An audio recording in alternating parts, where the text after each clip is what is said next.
Welcome back, everyone. It's Tim from the Hair Curler Chronicles here, and I'm just back in the editing situation on a Sunday afternoon, doing a two-part series with Rory, also known as the Coin Hustler. I can say that because we've known him for well over 2 decades, and he's a really good friend of the family. And he's going to be here today to talk to us about the Atomic Wallet and some of his picks for coins. It's the first part of a two-part series. The second part is where he gets into staking. So you're going to have to come back and watch that. And the only way you can do that is to subscribe, hit the like, and hit the notification bell. So without further ado, Rory, are you ready? Okay, hang on.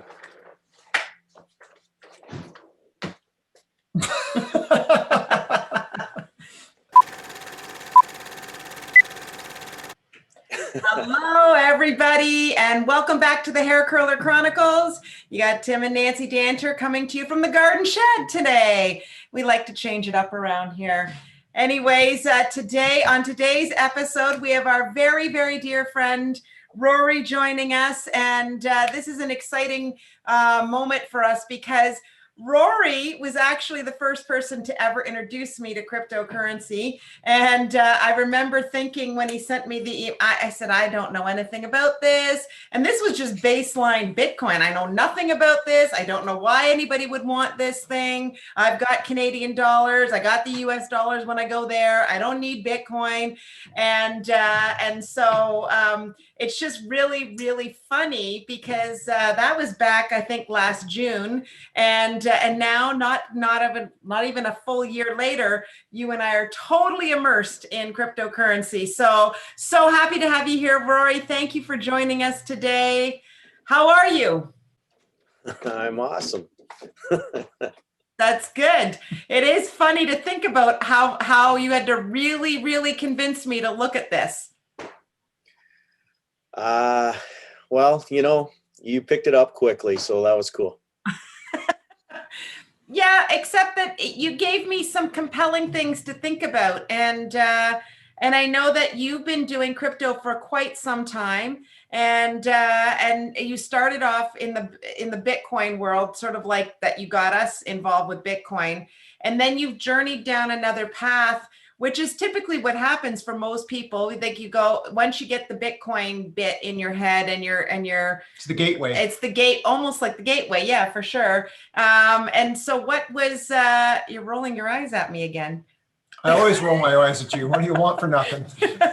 And so I'm sort of wanting to understand, because you and I haven't really talked about any other coins other than Bitcoin in the past. So I just sort of want to understand where you went after Bitcoin. Like, did you go to Ethereum first? Did you go right into the altcoins? Like, what did you sort of do after Bitcoin? Well, could go back probably to like 2017 when I first got Bitcoin. And I changed so Bitcoin, I thought I had missed the boat on. So I bought something called Bitcoin second gen, and it died and I lost money on it. Like, not a lot, but at the time I was like, wow, this is not really what I'm interested in doing, losing money.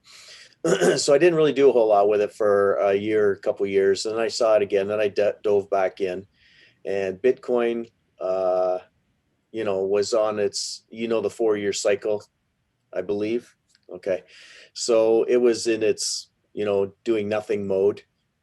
And so now we're in the, skyrocket mode, and it's going to go up a lot more. But, so I jumped into there, and then I just started seeing, trying to figure out what the whole space was about. And I just did a lot of research, constant research, and just checked out all different altcoins. So then, Ethereum. But then I was just like diving into, I wanted to get into some smaller caps that looked like they were going to go somewhere, and to make, the whole idea is to make money, right? Yeah. And that was my goal. So when you say smaller caps, so how do you evaluate a project? Where do you go to evaluate a project? And sort of what are your criteria for making a decision to whether to buy a coin or not buy a coin? So I do a lot of research. I listen to a lot of people that I have, and I know one of the first people you listen to is Digital Dan, or sorry, D News, Rob over at D News, Digital Asset News, and Crazy for Cryptos, Digital Dave, he's awesome, and there's a whole bunch of them that I listen to, and then after I listen to what they have a good opinion of, then I go in and do, I do a deep dive into it. So I'll go to like CoinGecko, I'll check out where it's at, what it's done in the past, where they think it's going, what I think it's where it might go. And it's all a guess, right? Really, you don't really, you have to do your research, but who knows really where anything's going to go.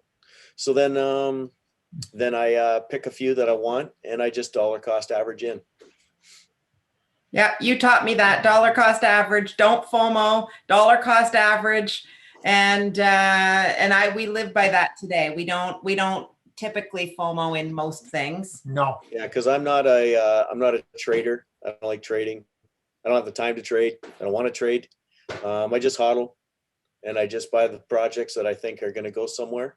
And I have a few of them, and I can show you that. But I noticed that some of the other things you were talking about were the wallets and the different wallets and all that stuff, and it can get very confusing, especially for new people. And I've got a lot of like my son is into it, and I've got a lot of people that are asking me, what do we do? How do we do this? I just try to keep it really simple, and that's where I'm at. So let's jump from there. So where do you keep your coins? Like I know where Tim Perry has got us keeping our coins is basically in a MetaMask wallet, but I know you use something different. So what is it that you use? Well, I have a MetaMask wallet as well. Okay. So I've got ERC20 tokens over there, like the Ethereum tokens, but you can I like Atomic Wallet, and I'll show you that in a second. But I also have a Ledger, a hard wallet. Oh, you do? Oh yeah, for sure. Yeah, I got a Ledger, and so I got the Ledger Nano X, and I keep it in there, some stuff in there. But and I know we're going to get into talk about staking because staking is really cool because that's where you can make passive income, and I'm all about passive income. So staking, you can do in your Ledger. It's a little bit, some wallets allow you to do that, but most of my staking is not on Ledger. So, yeah. Okay, so you like the Atomic wallet. You do use MetaMask wallet, and you've got a cold wallet as well. That's interesting. And then I have probably 4 or 5 other wallets, but that doesn't really matter. I can show you the Atomic wallet only because it's really, really easy. You can buy, you can exchange, you can say, I don't buy there. So I'll buy my Bitcoin or Ethereum from CoinSquare in Canada because it's easier, CoinSquare. And then I will just throw it over to my Atomic wallet. Now, I've used other ones like KuCoin and Trade Ogre and things like that, but I don't. They're a little more advanced. Like you have to know really. It's like trading stocks and things like that. You have to know how to do it. Atomic is a lot easier. That's why I like it. And I have a couple of different Atomic wallets. I got one that's just got a small amount in it here that I can show you. And then I can show you the staking, how easy it is and everything on there. You can buy on there, but I don't buy on there because it costs more. I like buying from CoinSquare because it's cheaper. Well, that's your on-ramp. that's the fiat on-ramp. So CoinSquare. And it'll be my off-ramp when time comes. Sorry? Just 1 second. What would you say the fees are on CoinSquare? Oh, CoinSquare is just nothing to buy. It's free now, free to buy. But when you change it from fiat, like they used to charge you to put money on there from your bank account. Now they don't charge you. When you change it from, say, fiat Canadian dollars to Bitcoin, then they charge you 1.5%. Mm-hmm. So it's pretty cheap. Okay. So then what I do is, then I'll just throw it over to Atomic, and then I can do, I can put it into whichever I want to stake. So I pick the high. Well, I can show you, it's easier. Okay. Okay, good. So you'll see Atomic at the top here, and you click on wallet, and this is what comes up. So these are the things I have. Like I've got some Chainlink, Bitcoin Cash, just a little bit of Litecoin, a little bit of Polkadot. Digibyte's one of the ones I feel is going to go, very big. VeChain's going to go very big, I believe. Engine Coin, that's a gaming type token. It's pretty cool. But But Zilliqa down here, this is one that I think is really going to go. So if you go to the left here, you can see you can exchange things. Okay. So for instance, if I have Bitcoin, I can get, there's ADAX and Cardano, or I can pick whatever I want. Binance Coin, Polkadot, Tether, Unicoin, Uniswap Coin, Link. And I can purchase it with whatever I want, So if I have Bitcoin, I can purchase whatever. And it's just a straight exchange. They take $15 every time you exchange. And that's it. There's another whole thing I'll show you.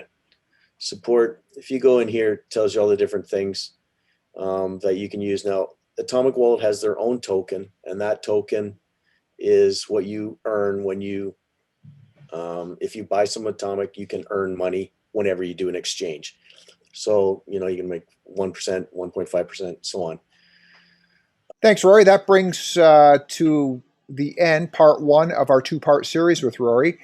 Just as a quick recap, Rory went over the Atomic wallet, and he also went over sort of his, approach on how he sort of evaluates coins and does his own research, listens to YouTube University, and then like myself, and I think a lot of other people, we hit CoinGecko, and that's where we go and we dive deep on a coin to know what exactly we're sort of investing in or proposing to invest in. So hope you got some valuable information out of this. Remember to hit the like and subscribe button, the notification bell to let you know when the next part 2 is coming out.